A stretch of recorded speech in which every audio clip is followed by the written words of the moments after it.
And welcome back to the Hampton Road Show, everybody. So this is a very special year in sports. Some of the greatest sports figures to call it to ever make their name in sports is calling it a career. Mike Krzyzewski at Duke, right? Tom Brady from the NFL, the legendary Mike Smith at Hampton, and the one and only Bruce Rader after 45 years. Actually, I'm going to the University of Virginia tomorrow because they're playing Duke, and it's Krzyzewski's last game. And Mike called me up and he said, Bruce, I'm retiring, and it's my last game in Virginia, and you're retiring, and I want you to be there with me. I ain't buying that. Well, all right. I am going to the game, Okay. but Mike did not call call you me for no. that. I am not buying that at all. So, Chelsea, Bruce, Chelsea. Hi, Chelsea. I watch you on TV all the time. I've seen you so many times. You know, he's been here for a while. She's been here a little, while too. So you've been here as many days as I've been here for years? Yep, Is that pretty much what it right? It kind of evens out that way, right? Hey, last night, the special, 30 minutes. What'd you think of that, Bruce? I thought, Wade worked hard on that for you. What'd you think? So now I think I know what it feels to actually be there for your own funeral. When everybody's talking about you. No, it was wonderful. Yeah. They worked really hard on putting that together. And the thing was, and even they started saying, the folks that put it together, including my longtime producer, Brian Parsons, who was involved, and Kevin Rom did a great job editing that. But Brian said, he goes, after they went through, I mean, it took them a month to go through all the tapes, and I think they had 1,000 pictures. And then they interviewed a lot of people. And then I actually did an interview with them that was 90 minutes long that talked about my career. And they had to cut that down to a 22-minute special with the commercials. And of course, you got to have commercials because you got to make money. Well, you're not known as being short-winded. You are the master of gab. You can talk with the best of them. And I guess that's what happens in 45 years, right? Oh, yeah. Take us through what you're seeing here when you look back on your career and what it's meant to you to serve the people of Hampton Roads, because there's a tremendous amount of moments. The late Jim Valvano from NC State right there at the ACC basketball tournament when they won, and then they won the national championship after that. Sitting outside of a boxing ring waiting for Sweet Pea Whitaker to come out and fight. I went to every single Sweet Pea Whitaker fight, including his first one that he had at Madison Square Garden after he won the Olympic gold medal. Don Shula. Don Shula, the coach of the Dolphins, long time, the late Don Shula. This is at Daytona 500. This is probably, that was probably the night that Dale Earnhardt passed away, was killed there. This is Super Bowl. Went to many Super Bowls, including all four of the Commander Super Bowls, the former Washington Redskins. And it's strange, and also to look at the video. They had the old-time video from back when I first started 45 years ago as a 22-year-old. Wow. There aren't a whole lot of people that at their retirement party, they're showing video of them when they were 22 years old. Exactly. So what's the secret to the longevity of your career? It's getting married, having 4 kids, and being concerned that you're not going to get a paycheck. Yeah. Touche. No, Financial responsibility. not really. I moved here. I grew up in the Washington, D.C. area. I wanted to be on TV. I was working at ABC in Washington, and I really wanted to be on the air, but actually I was working on the assignment desk in the newsroom. It was during the final days of Watergate. I was actually at the White House. I spent the night in a satellite truck at the White House the night before Richard Nixon resigned and walked out and got on the helicopter and went away. So I was enamored with television. I was a freshman. I had just finished my freshman year in college, but I wanted to be on the air.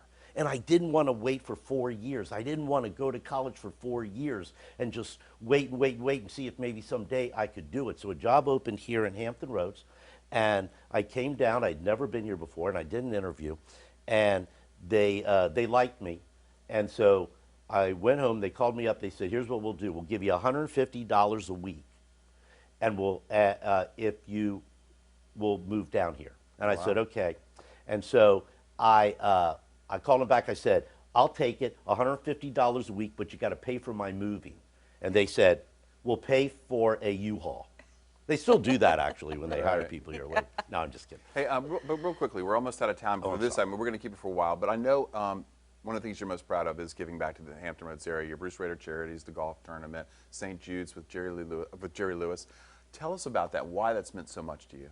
Well, it's my mentor from many decades ago, the great attorney, the late Peter Decker. He came to me, we were in his office, and he came to me and he said, I said to him, Uncle Pete, I need you if I'm ever going to make it in this world. And he said, Bruce, I'm going to tell you what. He goes, I don't know that you'll ever make it in television. But if you do, the only thing I ask of you is that if you have some sort of celebrity, you use that celebrity to do good in the community, that you give back. And he said, if you do that, I will be with you forever.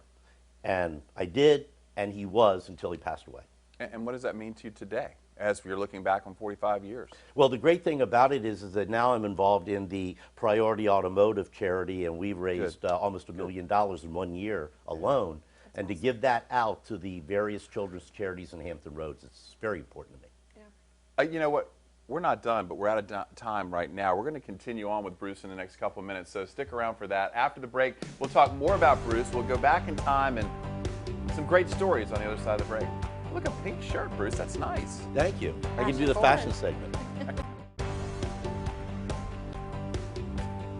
Ooh, Sugar Bowl 2000, Bruce. That reminds me, and I'm going to get to that in just a second, about the Sugar Bowl, because Bruce and I have spent a lot of time together.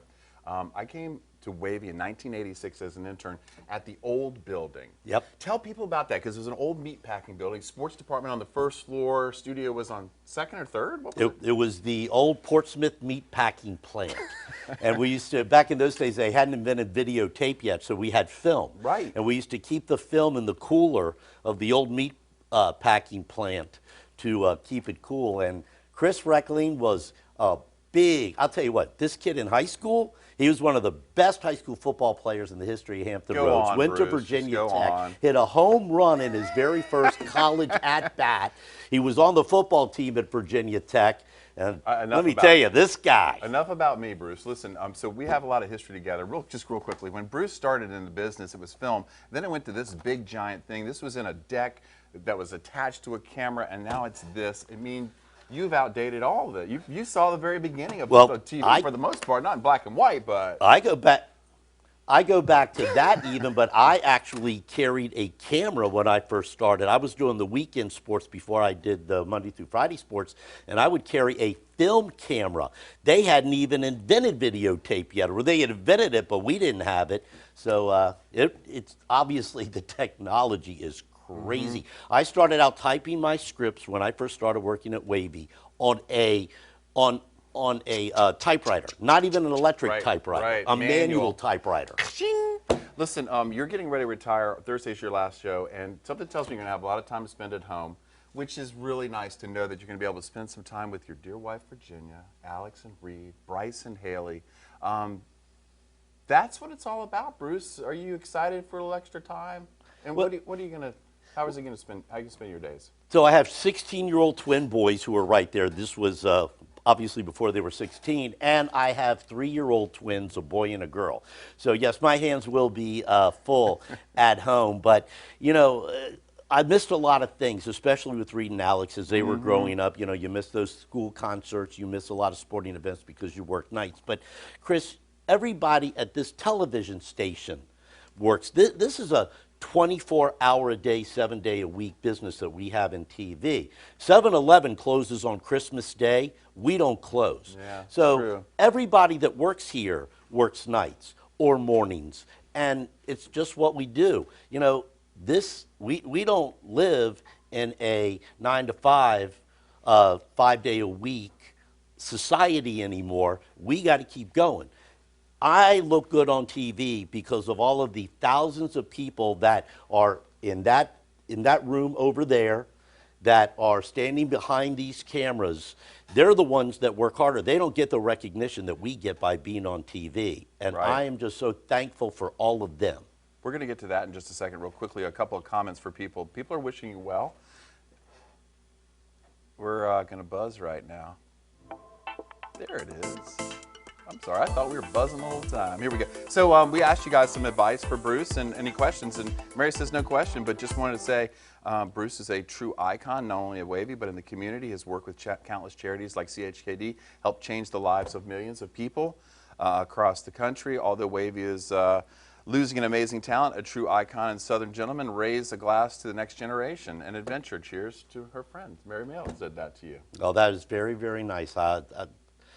I've gotten a lot of, hundreds of emails and texts, over the last week since we announced this, and I tell you, it's gratifying, and I read them all. I don't always get back to everybody, but I read them all. Mike B says 45 years in one job is amazing. In television, 45 years at one station is unheard of. Right? I mean, it doesn't happen. He says you can't ask things like a favorite event. There are way too many, right? I mean, there's just way too many. There's way too many. He says one more question he would ask you is, I remember you when you got started. Thanks for bringing enthusiasm and excitement to local sports. Enjoy retirement. So a story for you. Bruce and I have covered a lot of events together, and I never forget, in 2005, we were in New Orleans at the Sugar Bowl Tech in Auburn. Jason Campbell was quarterback. Bruce turned to me and he said, you know what? I'm about to have twins. And he surprised the heck out of me, and I was really stunned when because I think I saw a change in you. That was Reed and Alex, who are now 16 years old, so it was almost 17 years ago. And I remember I called my wife after the 6 o'clock news. I said, I'm going into the Superdome in New Orleans, and I'm not going to be able to talk to you, so I just want to tell you good night. Well, I was just getting ready to walk in, and my phone rang, and it was Virginia, and she was crying. And I said, what's wrong? And she goes, I just got back from the doctor. And I said, well, why are you crying? What's wrong with you? I thought she was sick. And she goes, I'm pregnant. And I remember, I said, well, I'm walking into the game. And I walked into the game and I went up and I remember that I got something to eat and I sat down in the press room and you walked up and you go, what's wrong with you? You're white. And I said, Virginia's pregnant. Well, I mean, I've seen a big change in you because I know how important family is to you. And I'm so excited for you for that chapter of your life. Now, I know you've said goodbye to a lot of people and you've had a lot of message for people, but this is your chance to just say thank you to everybody out there who has watched you or helped you. And, I mean, the list is long, Bruce. Well, you're putting me on the spot here on live television. People want to know. They just, you got a list. There's just so many people to thank. I really appreciate the fact that people have taken times out of their lives to watch us here on WAVY TV and Fox 43 for all these years. And I hope that we, in return, have been able to provide the coverage and things like that have made you happy. I think one of the greatest things for me is to meet that 45 or 50-year-old man who comes up and says, I remember when you had me on TV when I was on a high school football team, and it is still to this day the greatest moment of my life.